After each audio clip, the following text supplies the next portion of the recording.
understand, though, your point about not blaming the police individually or the military individually. I found police and military are some of the most awake, pro-liberty people out there because they know what's going on the inside. But undoubtedly now, they say that Homeland Security is not for al-Qaeda that you fought in Iraq. It's for the Tea Party, for veterans, for gun owners. That's in the news. And that it's for domestic groups and civil unrest.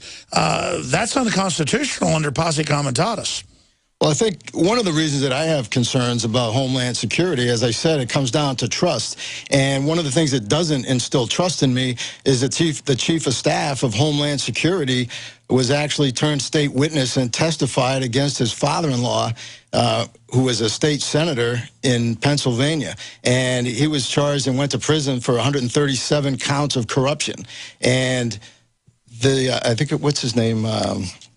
Christian Marone, who's now the chief of staff of Homeland Security, worked for the senator, spent 80% of his time doing personal work for the senator, particularly overseeing construction projects on the senator's house. And a Philadelphia city councilman said that he basically turned over on his father-in-law to keep himself from going to jail. So these are imperfect people that are in the system. That's why you've got to put restraints on it. Checks and balances. And we're all imperfect, and that's the scary part. How much power do we want to give people who are imperfect, especially someone like this who used as justification, well, it was, the culture of Philadelphia politics. So exactly. I mean, we didn't have military on the streets before in America because we understood that always turned bad. Why is it happening now? And we're not talking about during riots. Just roll them out, have them out there. Talk about why you originally went to the city council and warned people. And then I want to get your take on the NSA, on the IRS, because you've got an incredible list of things to talk about, Colonel. Well, thanks. The thing that actually brought me to that city council meeting was one of my sons. One of his friends was a victim of police abuse.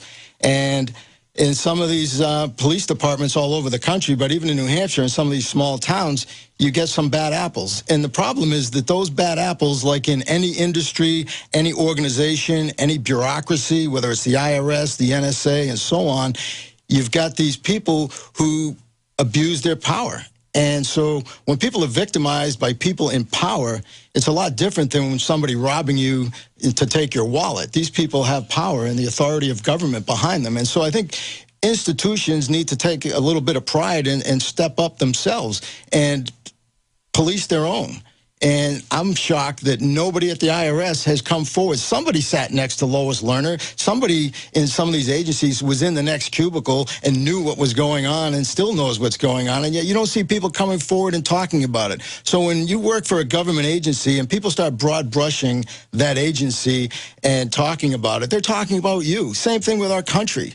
When people say negative things about the United States or they want to kill us or whatever, they're talking about you and me. The United States isn't some piece of dirt. It's not some monument, some building. It's you and me. It's us. It's we the people. And that's why I do what I do, is I don't want it in my name. Exactly. And so where are the people in these agencies?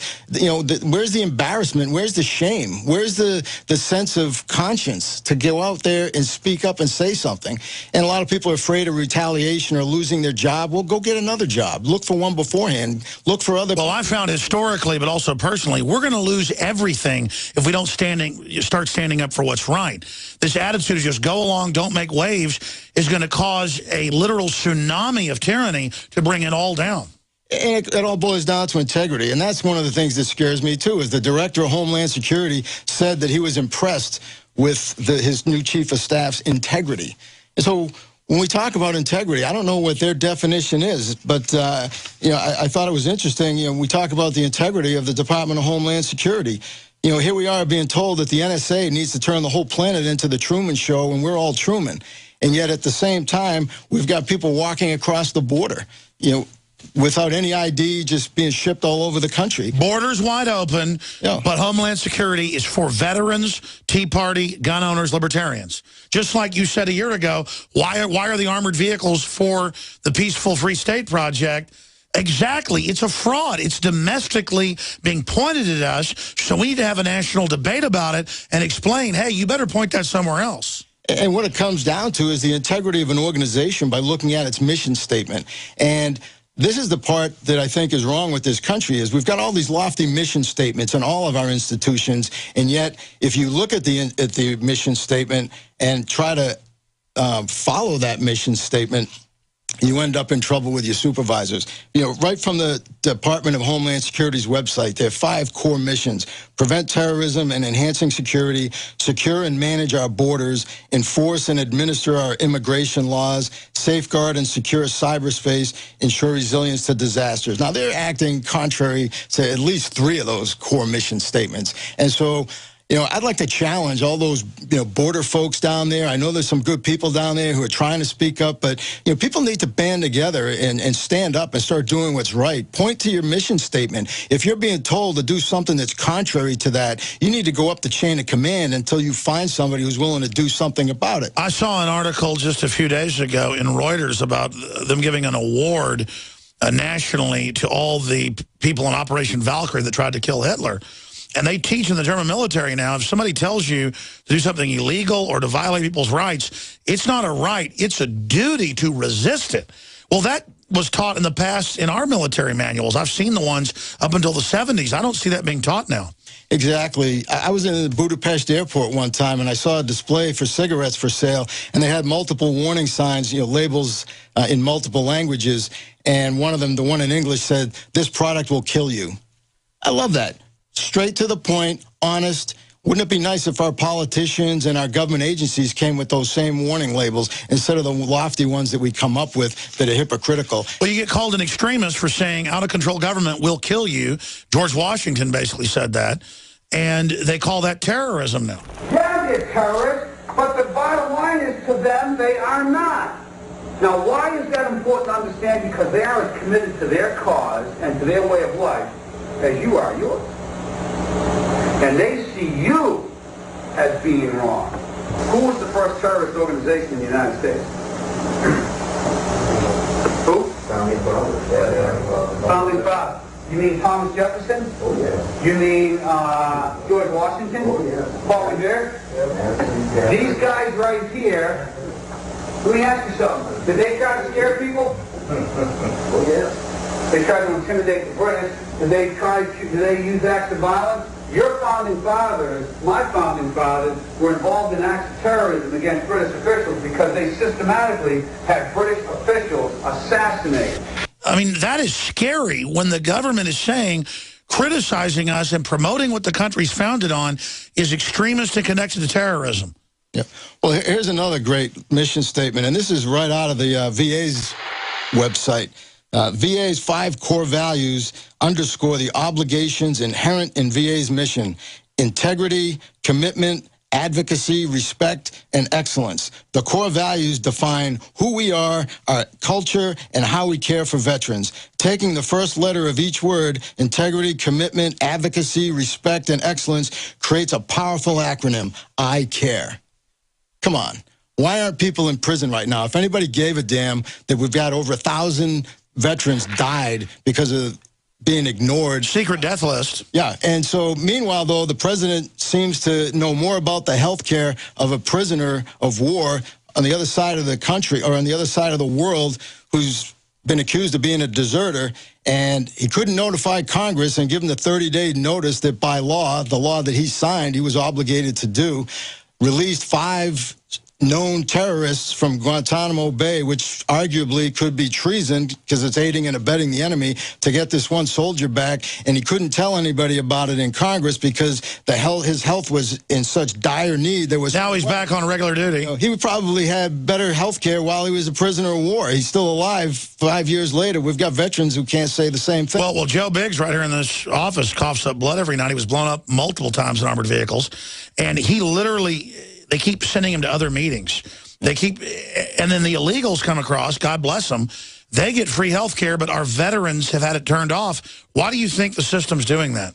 Well, I think that it comes down to we've got corruption at the highest levels of all of our institutions. And that's I think, the main point to get across. If you look at most of our institutions in this country, you've got people at the front lines who are honest, have integrity. They're doing their job. They're trying to live the mission statement. The VA has some of the most salt-of-the-earth people working there, the ones who are actually providing the care. But when you look at these corrupt bureaucrats who are making money on the blood of veterans by earning bonuses, by trying to falsify records to show what great care they're giving everybody, you know, somebody needs to send these people to prison, and it's just like blowing up the person's house. Next time, pay attention. It sends a message to everybody else in the neighborhood. Pay attention. If you punish somebody like a Lois Lerner or some of these folks, these bureaucrats and these other agencies that we know are corrupt, it would send a message to the rest of them. But that's the problem. And I think that until people in these organizations either band together or stand up and do like the Department of Homeland Security tells us all to do, you see something, say something. Of course, they don't want you to say something about the corruption you're finding in government, and they're more concerned about investigating those people who do speak out than what they're speaking out against. And well, I tell you, Colonel, I agree. And the answer is all of us start speaking out. That's why you were saying before you went on air, look, I'm not a hero. Don't talk about my Bronze Star, blah, blah, blah. But the point is, in a world of universal deceit, telling the truth is a revolutionary act. George Orwell, you are a hero, and everybody inside the system that speaks out, and I know you've had some repercussions for speaking out, you are a hero. Because studies show that political valor, going up against peer pressure in the establishment, is more rare than physical valor. Well, thanks. I appreciate it. I think you're a hero. In fact, you know, one of the things I hear a lot, people, when they see a veteran, they'll say, oh, thank you for your service. I want to thank you for your service. Oh, well, thank you. And well, I'm just trying to have a free country for my kids. Yeah, exactly. And that's what I want to do, is try and turn over, you know, something to my kids that was turned over to me from my father and mother's generation. Absolutely. It's an imperative that instinctively we stand against this. I mean, is that how you feel? It's just like a burning desire? Yeah, I feel like the thing that scares me about this country is the same thing that scares Mike Mullen, Admiral Mullen, who is a former chairman of the Joint Chiefs of Staff. This was the most senior man in uniform in our country who said the most significant threat to this country isn't terrorism, it's our debt. Raising the debt ceiling, which has been done over 100 times, does not increase our debt. It does not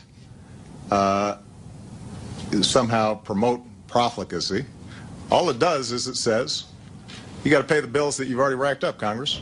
When our country collapses, what do people think is going to happen economically? I thought it was interesting that during the last government shutdown that they had a quote-unquote glitch in the EBT card system, where in about a dozen states, and I'm sure you remember it, caused havoc. It caused havoc because people's EBT cards didn't work. And a lot of Walmarts across the country, you know, had some serious problems. And I think that was to send a message to the people who did not want to sign that law to raise the debt ceiling.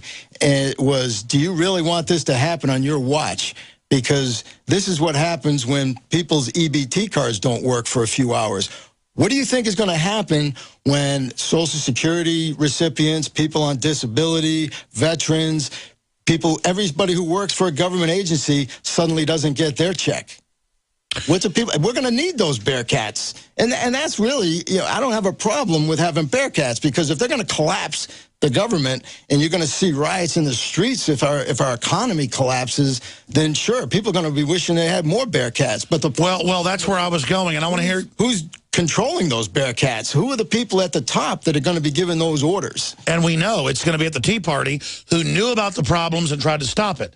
It's going to be the Free Staters who knew about the problems and tried to stop it. And that's the issue, is that I've said, as things collapse, and if Austin's burning, you know, where we're talking today, I would want the police to put down riots and protect my house. The issue is, though, the globalists lit the fuse of this. The Federal Reserve devalued the dollar. They moved the world away from the dollar. They did this, and they think they're going to bring in the crisis and get total social control out of it. Mm-hmm. They engineered it.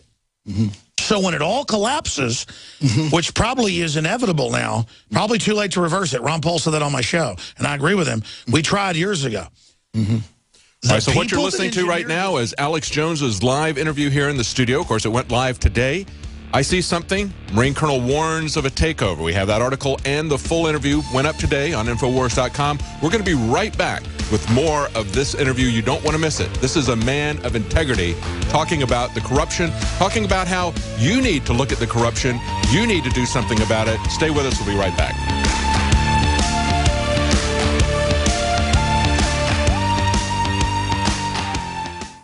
We're on the march.